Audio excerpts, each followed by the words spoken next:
የኢትዮጵያ ኦርቶዶክስ ተዋሕዶ ቤተክርስቲያን የአዲስ አበባ ሀገረ ስብከት ለኢትዮጵያ መከላከያ ሰራዊት የገንዘብ ድጋፍ ያደረገበት ደብዳቤ ይፋ ወጣ። እየገደሉን እያሳደዱን ፓትርያርካችንና ከቤተክርስቲያኖች ከሃይማኖት ተቋማት ብር ይወስዳል። 200 ሚሊዮን ብር ነው በቀደም የጸደቀ። ሰላም ጤና ይስጥልን ቤተሰብ ነቋችሁልኝ በአዲስና ወቅታዊ መረጃ ተመልሼ መጣሁ። በዚህ ቪዲዮ የምንመለከተው እንግዲህ ቤተክርስቲያን ለሀገር መከላከያ 200 ሚሊዮን ብር እንደዚሁም ደግሞ 7 ሚሊዮን ብር ለብቻ መድባ መሰጠች የሰማነው የምንገኘው ምድረ ጉዳዩ እሱን የምንመለከት ነው የሚሆን። እንደዚሁም ደግሞ አሁን የደረሰበት ከሚገኘው ችግር አንጻር ምንድነው መፍትሄ የሚለው ነገር የምናስቀምጥ ነው። ሁላችሁ ቪዲዮ ላይክ እና ሼር ማድረጋችሁ እንዳትረሱ። ሰብስክራይብ ለምንድነው የማታደርጉት? አሁን አድርጉ።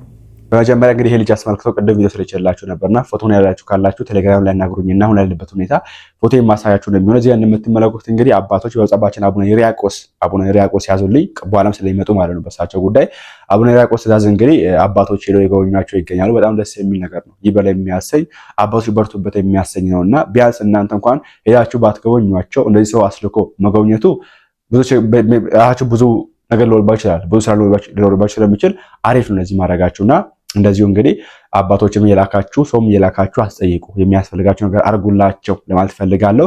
ከዛ ውጪ ደግሞ በጣም ደስ የሚለው ነገር ይሄ ልጅ አስመልክቶ በጣም ደስ የሚለው ነገር ስሙት።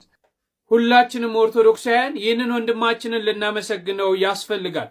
ምንድነው ካላችሁኝ እንግዲህ ይህን ሕፃን ልጅ ታስታውሱታላችሁ አይደል? አንድ እግሩ የተቆረጠው በአርሲው ምክንያት ያ ሁሉ መከራ ይህን ሁሉ ስቃይ በዚህ እድሜው እየተቋቋመ ይገኛል። ይህ ወንድማችን እንግዲህ ከ4 ወር በኋላ ይህ ቁስሉ የአንድ እግሩ ቁስሉ ካገገመ በኋላ የሰው ሰራሽ እግር ሊሰራለት እንዲሁም ደግሞ በሆስፒታሉ እስከ 18 ዓመት እስኪሞላው ድረስ እንክብካቤ ሊያደርግለት በየጊዜው ይህን ሰው ሰራሽ እግር ሊሰራለት ቃል ገብቷል ማለት ነው። ይህ እጅግ የሚያስመሰግን እጅግ ደስ የሚል ተስፋ የሚሰጥ ነገር ነውና ሁላችንም ይህንን ወንድማችንን ማገዝ ያስፈልጋል። እኛም ደግሞ ለዚህ ሕፃን ልጅ የበኩላችንን ልንወጣ ይገባል። ይህን ወንድማችንን ግን በእውነት ደስ ስላለኝ ነው፣ አመስግኑልኝ። በጣም ደስ የሚል ነው። እንግዲህ እግዚአብሔር ይስጥልን ወንድማችን። ሁላችሁም ጽዋችሁ አስቧቸው። እንግዲህ እነዚህ የተጎዱ ወገኖችንም እንደዚህ የሚረዱ ወገኖችንም እና እንደዚህ ያደረጋቸው አባቶች ቢያንስ በዚህ እንኳን አጽናሉ አትፈልጋለሁ። እናንተ ከምዕመናን ጋር እልህ ውስጥ እንደምትገኙ እናውቃለን። በተለይ ደግሞ ጸቦነ ሳውሮስ ያላችሁ ትልቅ እልህ ውስጥ ገብታችሁ እንዳላችሁ ትላንት ቪዲዮ ሰርተን ነበርና አሁን ላይ ይሄ ልጅ እንግዲህ የተመለከቱ ሁለት አባቶች ናቸው። አንደኛው ጸባችን አቡነ ይስሐቅ የወላይታ ሀገረ ስብከት ሊቀ ጳጳስ ሄደው ጎብኝተዋል። ሁለተኛ ደግሞ አቡነ ሕርያቆስ አስልከው አስጎብኝተዋል። በጣም ደስ የሚል ነገር ነውና ወደ ብር ጉዳይ ስንመለስ የ200 ሚሊዮን ብር ጉዳይ ቆየንና የ7 ሚሊዮን ብር ጉዳይ እንመልከት። የኢትዮጵያ ኦርቶዶክስ ተዋሕዶ ቤተክርስቲያን የአዲስ አበባ ሀገረ ስብከት ለኢትዮጵያ መከላከያ ሰራዊት የገንዘብ ድጋፍ ያደረገበት ደብዳቤ ይፋ ወጣ። የተጻፈው ደብዳቤ እንደሚያመለክተው ቤተክርስቲያኗ ለሚጨፈጨፋት የኢትዮጵያ መከላከያ ሰራዊት የ7 ሚሊዮን ብር ድጋፍ አድርጋለች። የአዲስ አበባ ሀገረ ስብከት ዋና ስራ አስኪያጅ ሊቀ ጉባኤ አባ ተክለ ሃይማኖት ለሀገረ ስብከቱ ሂሳብና በጀት ዋና ክፍል በጻፉት ደብዳቤ ጥቅምት 29 2014 ዓ.ም ቃል በተገባው መሰረት እንዲከፈል በማለት 7 ሚሊዮን ብር ወጪ እንዲደረግ ትዕዛዝ ሰጥተዋል። በዚህም ደብዳቤው 7 ሚሊዮን ብር ከኢትዮጵያ ኦርቶዶክስ ተዋሕዶ ቤተክርስቲያን ወጪ ተደርጎ ለኢትዮጵያ መከላከያ ሰራዊት ድጋፍ ተሰጥቷል። ቤተክርስቲያኗ አብያተ ክርስቲያናትን ለሚያወድም፣ ምዕመናንን ለሚገድል፣ የአብነት ተማሪዎችን ለሚያሳድድ ብሎም የዘር ማጥፋት ወንጀል እየፈጸመ ላለው መከላከያ ሰራዊት የገንዘብ ድጋፍ እያደረገች ትገኛለች። ይሄ ቪዲዮ ወጥቷል እንግዲህ ወይ ደግሞ ይሄ ደብዳቤ ወጥቷል እዚህ እንደምትመለከቱት። ለዚህ ደብዳቤ ተጠያቂ የሚሆኑት ደግሞ አቡነ ሕርያቆስ ናቸው። ቅድም ወደ ልጁ ሰው አስልኮ የጠየቁ የሚገኙ አባት እኚህ አባት ማለት ነው። ለዚህ ደብዳቤ ጥያቄ ናቸው የሚል ነገር ታይዘው እየወጡ ይገኛሉና ይሄ ነገር በትግራይ ጦርነት ጊዜ ነው እንግዲህ የሆነው ነገርና ከዛ ውጪ የ200 ሚሊዮን ብር ጉዳይ ስላለ እስቲ ሁለቱንም አለ እንመለከታለን። ስላሰማችሁ ከቤተ ክርስቲያኖች ከሃይማኖት ተቋማት ብር ይወስዳል። 200 ሚሊዮን ብር ነው አሁን በቀደም የጸደቀው ለመከላከያው ድጋፍ እንዲደረግ በኢትዮጵያ ኦርቶዶክስ ቤተክርስቲያን 500 ሚሊዮን ነበር የተጠየቀው። 200 ሚሊዮን ብር ሰጡ። 200 ሚሊዮን ብር ክርስቲያኖችን አርሲ ላይ የሚገድል አገዛዝ 200 ሚሊዮን ብር ደግሞ እንዲሰጠው የምዕመናን ከድሃው ከአማራ አርሶ አደር የሚሰበሰበው ገንዘብ ዞሮ ዞሮ ለመከላከያ ተሰጥቶ አማራውን ይወጋበታል፣ ዘር ያጠፋበታል፣ ክርስቲያንን ያፈናቅልበታል፣ ቤተክርስቲያንን ያቃጥልበታል፣ ሚሊሻ ይቀጥርበታል፣ ጦርነት ያካሂድበታል። እንደዚህ አይነት ስርዓት እንደዚህ አይነት አገዛዝ ነው የተፈጠረው። በእያንዳንዱ ምክንያት ቅጣት ነው። በእያንዳንዱ ይሄ በነገራችን ላይ እንደዚህ አይነት አገዛዞች አሉ። በሊትሬቸር እናውቃቸዋለን። ፍጹም ቶታሊታሪያን ናቸው። ዘረኛ ስርዓቶች ናቸው። ሌላውን ህዝብ የምታጠፋባቸው ፖሊሲዎች ናቸው። ህዝብ ተማሮ ሀገር እንዲለቅ፣ ነጋዴው ተማሮ ንግዱን እንዲዘጋ፣ ከዛስ አንተ አርባን ላይ ሪኢንጂነሪንግ ታደርጋለህ፣ ዲሞግራፊውን ትቀይርበት። እንደሰማችሁ ነው እንግዲህ 200 ሚሊዮን ብርም ረድታ እንደነበረና የረዳችን እንደሆነ የምንሰማው ነገር ነውና በመሰረቱ እዚህ ያን የምትመለከቱ ይሄ ቤተክርስቲያን ዘጋው ወይ ደግሞ ቤተክርስቲያን አልኳችሁ ሶሪ ይሄ ቤተክርስቲያን እንግዲህ በወላይታ የሚገኝ ቤተክርስቲያን ነውና ትንሽ ያጠው ቤተክርስቲያን ናት። ከዛ ቤተክርስቲያን ውስጥ እንግዲህ ያው አንድ ነገሮች ያስፈልጋሉ እንደምታውቁት ቤተክርስቲያን ውስጥ ለምስጢራት የሚዘጋጁ ነገሮችና እሱን እንግዲህ የሚመኑ ማምጣት በማይችልበት ሰዓት እነዚህ ወጣቶች የሰንበት ትምህርት ተማሪዎች እቺን ቤት እንግዲህ ይዘዋት ቆቆሮ ሻይ ምናምን ይሸጡ፣ ዳቦ ምናምን ይሸጡ፣ የቤተክርስቲያን ገቢ ያስገባሉ፣ ትርፉን ቤተክርስቲያን ያስገባሉና ግብር አልከፈላችሁም ተብሎ ታሸገ ነው። ለዚህ ነገር ግብር አልከፈላችሁም ያለ ፍቃድ ነው የሚለው እንትን ራሱ የሚለው ቤተክርስቲያን ውስጥ የሚገኝ ቤተክርስቲያን አካባቢ የሚገኝ ነው ለቤተክርስቲያን እንግዲህ የሚደረገው ገቢው እና ግብር አልከፈላችሁም ብሎ ይዘጋ ኃይል ቤተክርስቲያንን 500 ሺህ ብር አይጠይቃትም። 500 ሚሊዮን ብር አይጠይቃትም ብዬ አላስብም። ከዚህ እንደምታውቁት ነው እንግዲህ ቤተክርስቲያን ግብር ትክፈል የሚል ነገር ወጥቶ እንደነበረ የምታውቁት ነገር ነውና እንዲሁም ዴት ሚካኤል ነው 20 ሚሊዮን ብር ይከፈል ተባለው ወይስ 2 ሚሊዮን ብር ይፈል ተባለውና ይሄ ነገር አለ። ይሄ ነገር በአንድ ነገር መቅረፍ ብቻ ቤተክርስቲያን ውስጥ ብር ሲከማች መንግስት ያየዋል እኮ ያጋር የለውም እኮ ከመንግስት ምንም ልደበቅ አይችልም። በእያንዳንዳችን ያለንን ብር ያውቀዋል መንግስት። የሚያውቀው ከሆነ ቤተክርስቲያን ብር ስታከማች ማውቀው የሚያቀር ነው እንዴ? ከቁልቢ ገብርኤል እኮ ብር እኩል ነው የሚካፈሉት እኩል። ኦኬ መንግስትም እኩል ቤተክርስቲያንም እኩል እኮ ነው የምትካፈለው። ይሄ ግልጽ ይሄ ምስጢርም አይደለም እኮ ምስጢርም እኮ አይደለም። ይሄ ምንም የሚሰጠውን ብር እኩል መካፈሉ የሚታወቅ ነገር ነውና ይሄ ነገር ማስቀረት የሚቻለው በአንድ መንገድ ነው። ከዚህ እንዳነሳሁት እንግዲህ ቤተክርስቲያኖች ወይ ደግሞ ትላልቅ ቤተክርስቲያኖች እንደዚህ ብዙ ገንዘብ እንደ ቁልቢ ገብርኤል ያሉ እና ሐዋሳ ገብርኤል ያሉ እና ቦሌ ወዳለም ያሉ ቤተክርስቲያኖች ሌላ የገጠር ቤተክርስቲያን ከስራቸው መያዝ አለባቸው። በዚህ መንገድ ብቻ ነው ማስተካከል የምንችለው። አባት ቢኖረን የሚያስተካክል ሰው ቢኖር እንደዛ ቢያደርግ አሪፍ ነበር።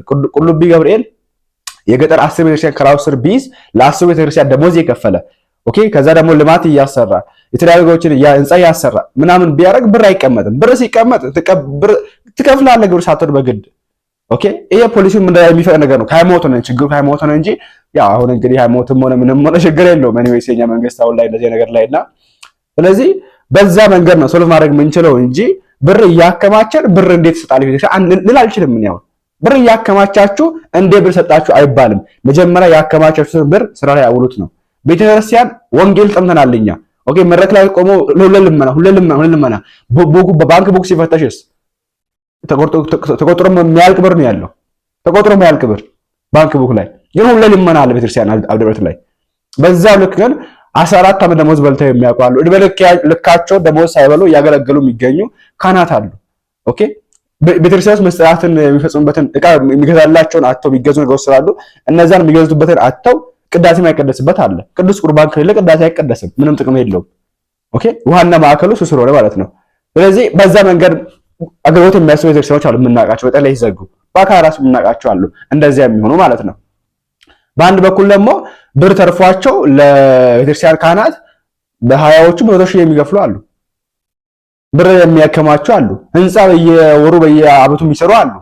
አንዳንድ ቦታ ስንመለከት ቀደም ያልኳችሁ ችግር አለ እና ይሄን ነገር መስራት የሚችሉ አባቶች ቢኖሩ አባቶች ይሄን ለእንትን የምትረዱትን ገንዘብ እንትን የምታዩትን ገንዘብ እዚህ ላይ አውሉናለን። በነገራችን ላይ ይሄ 200 ሚሊዮን ብር የተባለው 7 ሚሊዮን ብር የተባለው በተለይ በትግራይ ጦርነት ጊዜ የተረዳው እንግዲህ ትግራይ ላይ እንግዲህ ስንት ቤተክርስቲያን ፈርሷል በዛ የተነሳ ማለት ነው። እዛው ቤተክርስቲያን እጁ አለበት ብሎ ነው ዛሬ እንግዲህ ትግራይ አባቶች ቤተክርስቲያን ፈንቅለው ወስደው ይሄ እኛ ነው ወደ እናንተ አንመጣም ወደኛ አትምጡ ብለው ሁለት ሲኖዶስ ቢገኝ ሁለት ሲኖዶስ ነው ለምን ያለው የችግሩ በቃ እዚሁ ጋር ነው የሚመጣ አሁንና ምን ልናገራችሁ አንችልም። የኢትዮጵያ ቤተክርስቲያን በብፁዕ አቡነ ማትያስ የምትመራው ቤተክርስቲያን ትግራይ ላይ የምትገኘውን በአቡነ ሰላማ የምትመራው ቤተክርስቲያን ልትናገራችን ባይዘው ምንም ይቅርታ ብላ ከሄደች ነው እግሯ ላይ ከተፋች እንጂ እንዴ ድሮን እንዲገዛ ገንዘብ ስለነበረች ቤተክርስቲያን እንዴት ነው ሄዳ እኔ እንትን አለ ብላ አይሆንም። እንደዚህ አይሆንምና ለዚህ ነው ችግሩ እንግዲህ እስካሁን ያልተፈታው። እዚያን ጊዜ ስታስቀድሩን ነበር እንዴት መርፍ እየባረኩ ነበር አንድ አባቶች መርፍ እየባረኩ ነበር ዛሬ ከተማሩበትም መናገሳቸው እንጂ እና ቤተክርስቲያን እንግዲህ እዛን ጊዜ ይሄን የሚያክል ብር ለሀገር መከላከያ ሰራዊት ረድታ ነበር።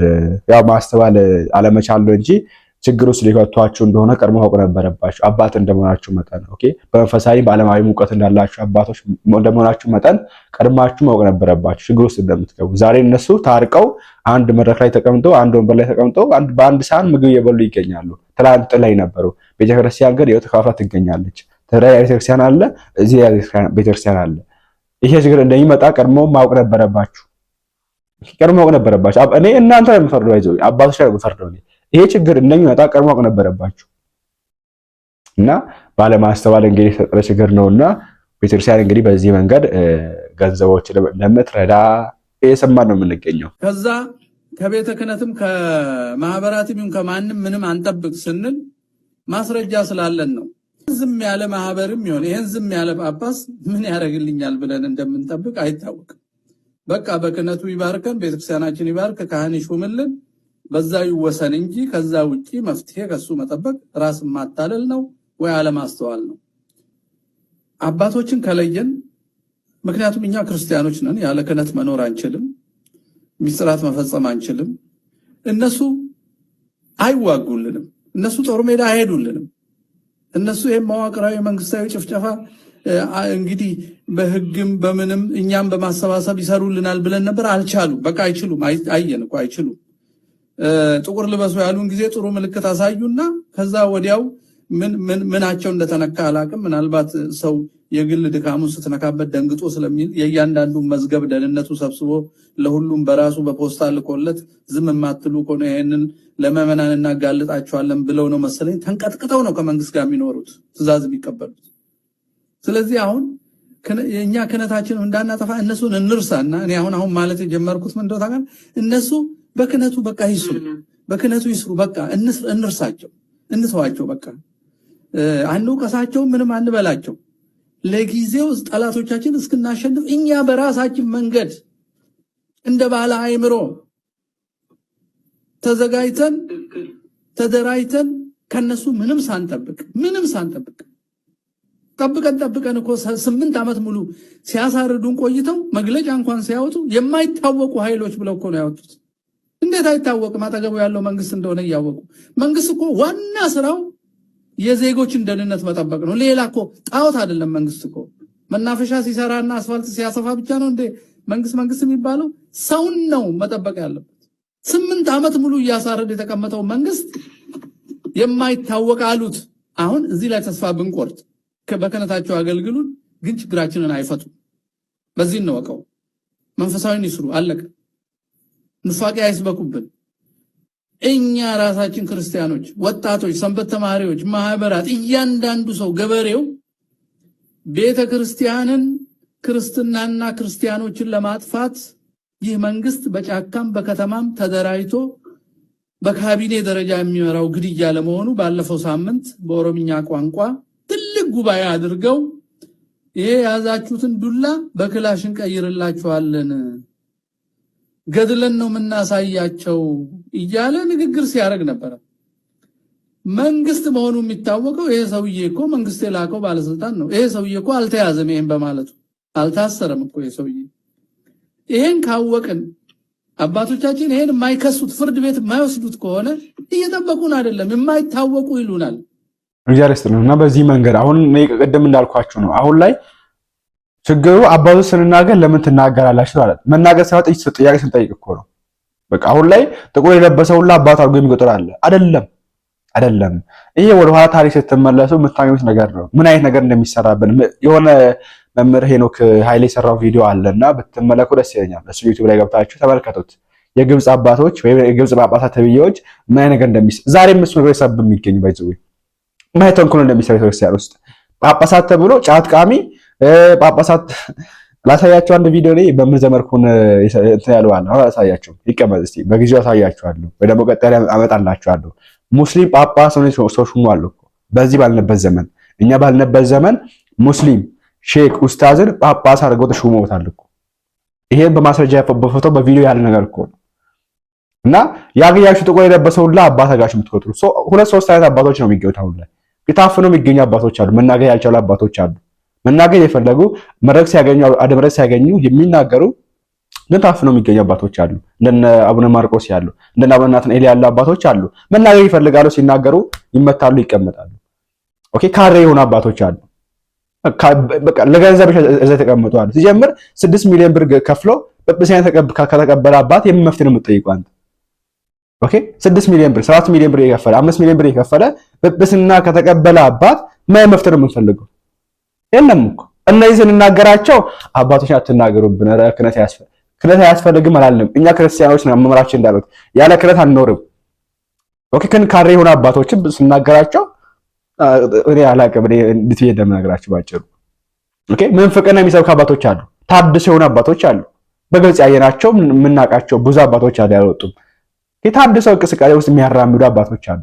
እውነተኛውን አባቶች አሉ፣ የሐሰት አባቶች አሉ፣ ለፖለቲካ ብቻ የገቡ አባቶች አሉ፣ የመናፍቃን አባቶች አሉ። ጳጳስ የሚባሉ ጥቁር ለብሶ ሁሉም ጥቁር ለብሶ ነው የሚገኘው። እነዚህ አባቶች ለይተን ካላወቅን ችግር ነው።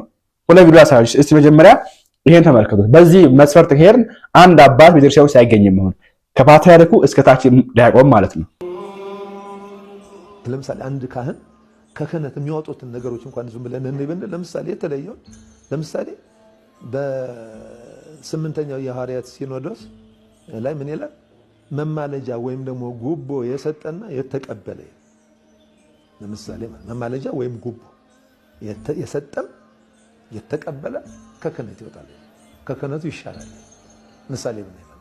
ስለዚህ ጠንቃቃ በእያንዳንዱ ነገር ጠንቃቃ መሆን አለባቸው የምንለው በዓላትን ከማያምኑ ሰዎች ጋር የሚያከብር የሌሎች የክርስቲያን ያልሆነ የሌሎች በዓላት ሲከበሩ አብሯቸው የነሱ ደስታ ተካፋይ ሆኖ መሀላቸው ተገኝቶ እንታለ ይሻር የሚለው ለምሳሌ ማለት ነው። በመከራ ጊዜ መከራ በመጣ ጊዜ ክደው የነበሩ ሰዎች ይሻሩ ነው። በኋላ ነገሮች ቢስተካከሉም እንኳን አዎ ይሄው ብቅ ቢሉ ማለት ነው በመከራ ጊዜ ክደዋል።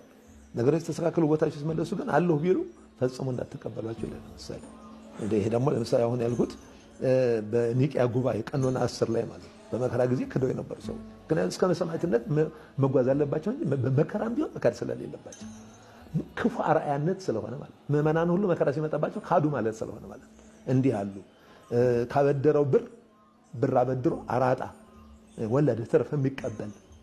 እስቲ አሁን ይሄን ነገር አንድ አባድልንም እኮ በቃ በስም ይቀመጡ ክህነቱ ስለሚያስፈልግ በሚል እንጂ በዚህ መስፈርት እስቲ አንድ ሰው ጥቀሱልኝ እስቲ። ኦኬ ህዝብ ሲካድ ያልካዳ አባት አለ? የትግራይ ህዝብ ሲካድ ጥቃት ሲፈጸምበት ያልካዳ አባት አለ? የለም። ሁሉም መልስ ሲባርክ ነበር። ኧረ ተው ይሄ ነገር ወንጀል ነው ያለ አባት ራሱ የለም። ከላይ ከትልቅ ፓትርያርኩ እስከ ታች ዲያቆናት ማለት ነው ሁሉም ተባባሪ ነበር። ጉቦ ተቀበለ፣ ጉቦ የሰጠ ዛሬ ጉቦ ሳይሰጥ ጉቦ ሳይቀበል ክህነት የሚያገኝ አለ? ከትንሽ ዲያቆን እስከ ላይ የለም። ጭራሽ ጉቦ የተባለው ትንሽ ይሄም ሳንቲም አይደለም፣ ባይዘው ትንሽ ነገር አይደለም እኮ ብሔሩ በብሔር መሾሙ ምናምን ይቅርና 6 ሚሊዮን 7 ሚሊዮን ብር የሚከፈል አሁን ላይ እንግዲህ ጉቦ ራሱ ክህነት ለመቀበል አዋጭ ስራ ስለሆነ አዋጭ ስራ ስለሆነ እንደ ስራ ስለሚታይ ማለት ነው አሁን ላይ። በዚህ መስፈርት ከሄር አባቶች ራሱ አናገኝም።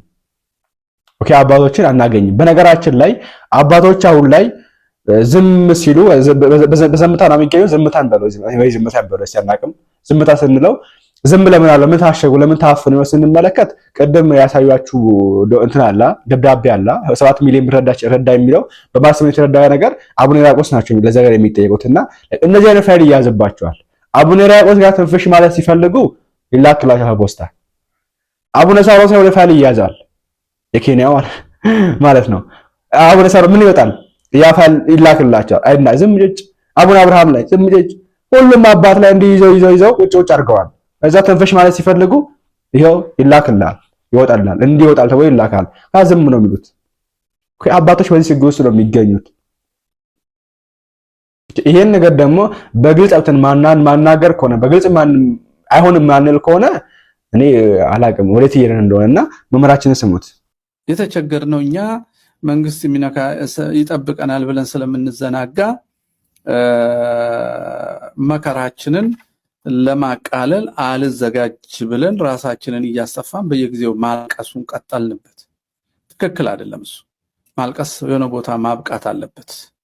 የዛሬ መልእክቴ እንደውም ማልቀስ መቆም አለበት ማለት ነው። ስለዚህ ኦርቶዶክሳውያን ማልቀስ አቁመው ጠላቶቻቸውን በትክክል ተገንዝበው መፍትሄ መፈለግ አለባቸው። መፍትሄው ደግሞ ቀላል ነው።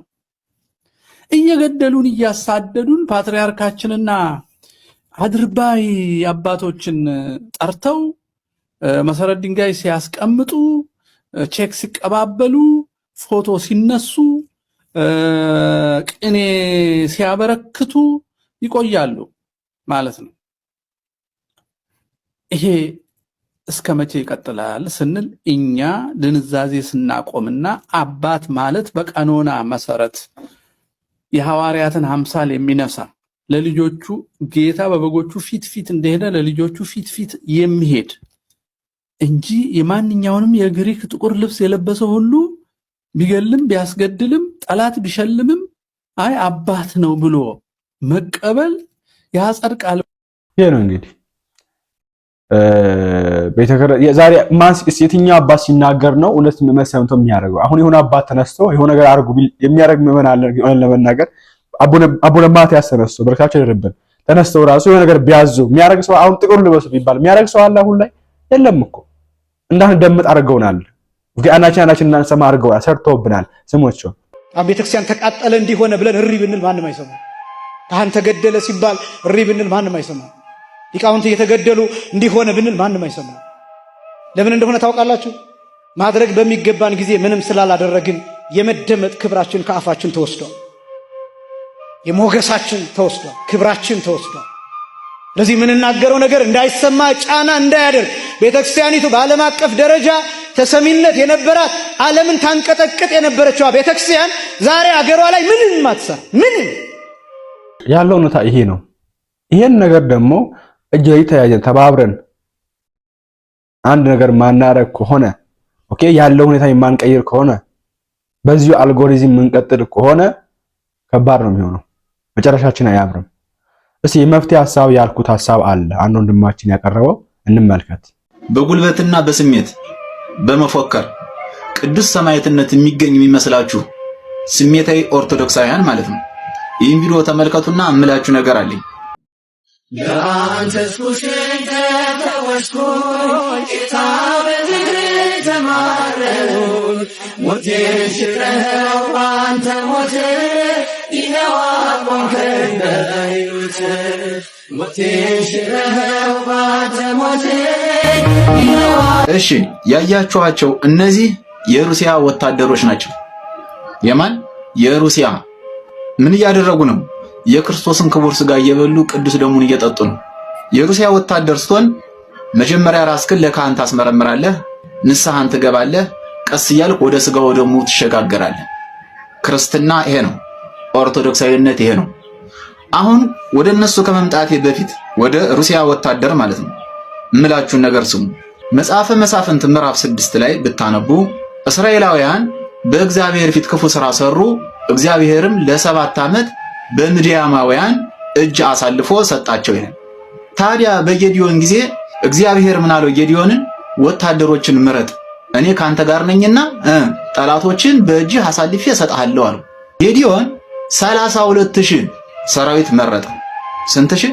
32000 ሰራዊት መረጠ። ከዛ በኋላ መርጫለሁ አምላኬ ሆይ አለ። እግዚአብሔርም እንዲህ አለው፣ እነሆ እስራኤላውያን በክንዳችን በጉልበታችን በብዛታችን አሸነፍነ ይሉኛልና እኔን ይረሳሉና ቁጥራቸውን ቀንስ አሉ። ስለዚህ ምን ማድረግ አለብህ አንተ? የፈራ የደነገጠ ከገለአድ ተራራ ይመለስ ብለህ አዋጅ አውጅ አለ። በዛን ጊዜ ጌዲዮን የፈራ የደነገጠ ከገለአድ ተራራ ይመለስ ብሎ አዋጅ አወጀ። እንኳን እንደዚህ ብለህነ ሞት ቀረብን እንጂ ምን ቀረብን ብለው ከ32000 ሰራዊት 22000 ተመለሰ። ስንት ቀረ? 10000 ያዘን። ጌዲዮን እንዲህ አለ፣ አምላኬ ሆይ እነሆ 10000 ሰራዊት ቀርተዋል አለ። እግዚአብሔርም 10000 አሁንም ብዙ ነው፣ እኔ ካንተ ጋር ነኝ፣ ታሸንፋለህ። ብታሸንፍ ግን ካሸነፍክ በኋላ 10000 ስለሆነ ብዙ ስለሆነ ያሸነፍነ እግዚአብሔር አልረዳንም ብለው ይታበያሉ። ስለዚህ አሁንም ሰራዊትህን ቀንስ አለው። እሺ ምን ላድርግ አለ። ተራራውን እንደወጣ ወንዝ ታገኛለህ። ከወንዙ በእጁ አፍሶ ውሃውን የሚጠጣውን እሱን መርጠህ ታስቀርልኛለህ። ተጎንብሶ ግን እንደ ውሻ በምላሱ የሚጠጣውን ምን ታረግልኛለህ? እሱን መርጠህ ታስወጣልኛለህ፣ ታባርልኛለህ አለው እግዚአብሔር። እሺ አለ። የዛን ጊዜ ሁሉም ወታደር ውሃ ጥም አንቀልቅሎት ስለነበረ ምን አደረገ? አብዛኛውን ተጎንብሶ እንደውሻ ጠጣ። በእጃቸው እንዲህ አድርገው የጠጡት ስንት ናቸው? 300 ብቻ ናቸው። እነዚህ 300 ሰራዊቶች መረጠና አስቀረ። ስንት ሺህ ተባረረ? 9700 ተባረረ። ተመልከቱ። አሁን ከ32000 ስንት ቀረ? 300 ቀረ። አስተውሉ። 31700 ተመልሷል ማለት ነው ከ32000። እነዚህን እግዚአብሔር አጣላቸዋል ማለት ነው አይደለም። እነዚህ ግን እግዚአብሔርን አይፈሩም ነበር፣ በእግዚአብሔር ሕግ አይሄዱም ነበር። በጉልበታቸው፣ በጦር መሳሪያቸው ብዛት፣ በሰራዊታቸው ብዛት የሚተማመኑ ራሳቸውንም ደግሞ ለካህን ያላስመረመሩ ነበሩ። ጣዖት አምላኪያን ነበሩ። በእግዚአብሔር ኃይል የሚጠራጠሩ ነበሩ። እነዚህ ምን አደረጋቸው? እግዚአብሔር በሲስተም ሳይታወቅ በሚስጥር መለሳቸው። አየው፣ እግዚአብሔር የሚፈልግ ብዛት አይደለም፣ ጥራት ነው የሚፈልግ። ምንድነው አልኩህ? ጥራት ማለት ምን ማለት ነው?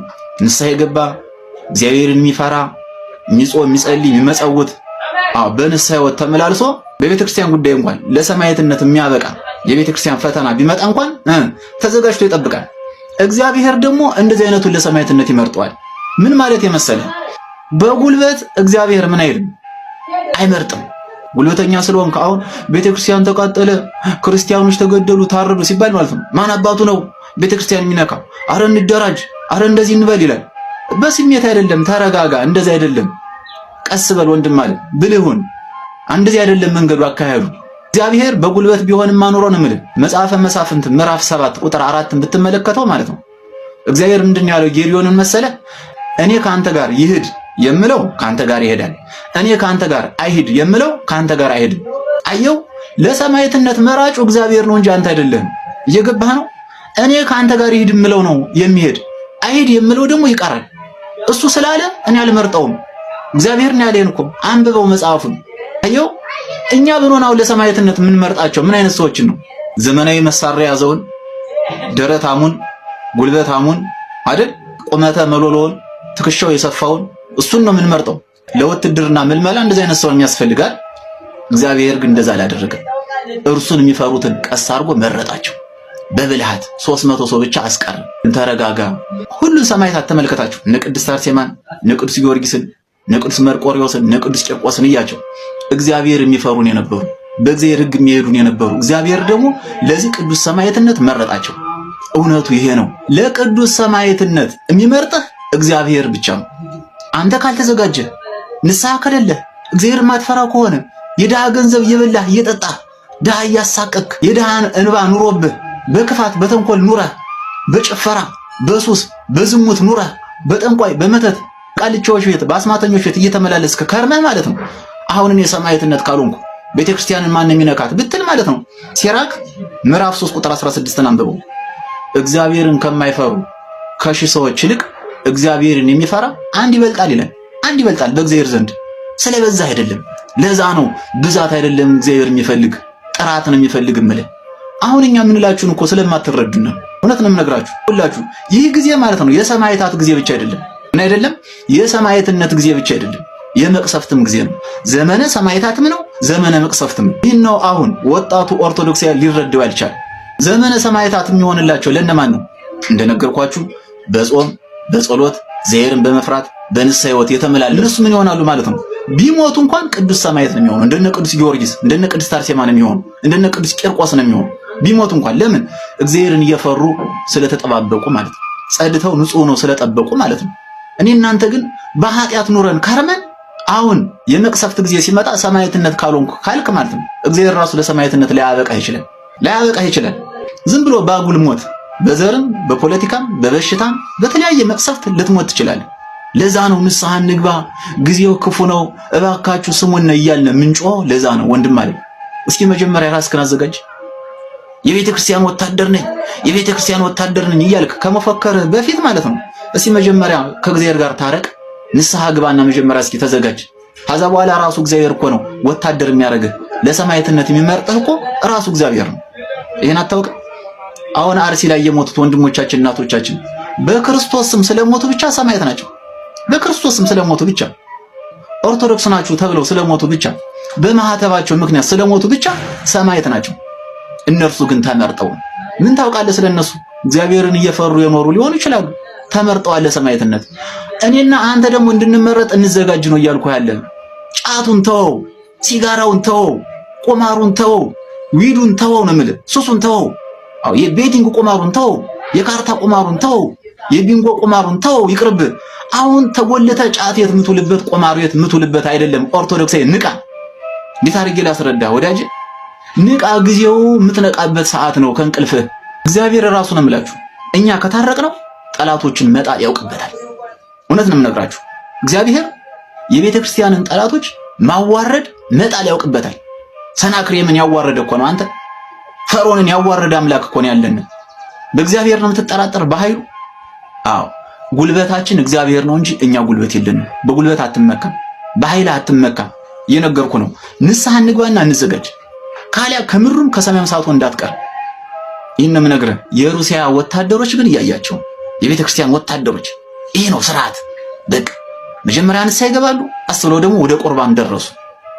አሁን እነዚህ ቢሞቱ ሰማዕት ናቸው። በቃ ቅዱስ ሰማዕት ናቸው። ቢሞቱ ራሱ ተዘጋጅተው ነው እየጠበቁ ያለ። ለዛ ነው እንዘጋጅ፣ መጀመሪያ ንስሐ እንግባ፣ እስያን ደግሞ ወደ ቁርባኑ እንቀርባለን። ወዳጄ ይሄን ነው ልልህ የምችለው። ከዚህ ውጭ ግን በፉከራ በሽለላ በስሜት ማለት ነው ሰማዕትነት አይገኝም። ዘመኑ ዘመነ ሰማዕታትም ነው፣ ዘመነ መቅሰፍትም ነው። ይህን ቪዲዮ አስተማሪው ነው ካገኛችሁት ስለ ድንግል ማርያም ነው የምላችሁ። ሌላው ኦርቶዶክሳዊ እንዲማርበት ሼር፣ ሪፖስት፣ ኮፒ ሊንክ አድርጉልኝ። ሩልኝ፣ ክብር ይስጥልኝ። ወንድማችን እግዚአብሔር ይስጥልን። ይሄ ነው የሚያስፈልገውና መጽሐፉም የሚያዘን እንግዲህ እንደ እባብ እንደ እርግብ የዋህ ሆነ ለሚለው በብልሃትና በየዋህነት እንንቀሳቀስ ማለት ፈልጋለሁ። ይሄ መፈክር አይደለም። አሁን ባለፈው ያዩ ነበር። አንድ ወንድ ስልክ ይዞ በአንድ ጉንጭ ጫት ይዞ ሰልፍ እንወጣለን እንዘጋጅ በጠን ማትረፍ ሰው የሰልፍ ወተም ልታረግ ነው። መጀመሪያ ጫቱን ተፎትና ከዛ ቤተክርስቲያን ዘብቁም። ኦኬ ወደ ጌታ ተመለሱና እንደዛ ነው የሚሻለው እንጂ በመፈከር እንደዛ አይደለም። እንዳልኳችሁ ነው መጽሐፉም እንደሚያዘን ነው። እንደ እባብ ብልህ እንደ እርግብ የዋህ ስንሆን ነው እግዚአብሔር የሚረዳን እንጂ እኛ በፈለግንበት መንገድ ስንሄድ እኛ ያለው ብቻ እንደዛ አይሆንም። እሱ ያለው እሱ ሲያዝ ነው። ኦኬ ሳጥናኤል ማን ነው? ሚካኤልና ሳጥናኤል ተዋጉ፣ ወይም መላእክቱ ከሳጥናኤል ጋር ተዋጉ። ሲዋጉ ተዋጉ አቃታቸው፣ አሸነፋቸው። ብዙ ጊዜ አሸነፋቸው። አልቻሉ መቀሌ ያሸነፉት። ጠየቁት ሄደው ለምንድን ነው ይሄ ነገር እኛ ያንተን ኃይል ይዘን እንዴት እንጣርን ነገር ማሸነፍ ያቅተናል? ወይ አልፈቀድኩም ነው እግዚአብሔር አልፈቀድኩም ብሎ ምልክት አደረገላቸው። ሄደው ባንዴ ነው ጣሉት። እግዚአብሔር ሲናገር እግዚአብሔር ሲፈቅድ ነዛ ነው የሚሆነው ነገር ይየውና እግዚአብሔር እንዲፈቅድ ደግሞ የኛ ብርታት ያስፈልጋል። እኛ ይጠበቃል። አንደኛ ፍላጎታችን፣ ሁለተኛ ንስሐው ይጠበቃል ከኛ። እውነተኛ ክርስቲያን ማስመሰል አይደለም፣ ክርስቲያን መሆን አለብንና በዛ መንገድን ማስተማር ፈልጋለሁ። አላብዛባችሁ። በቀጣይ እንመለሳለን። ላይክ እና ሼር እንዳይረሳ። ለአርሲ ክርስቲያኖች እንግዲህ ጸልዩላቸው። ቸር ቆዩልኝ።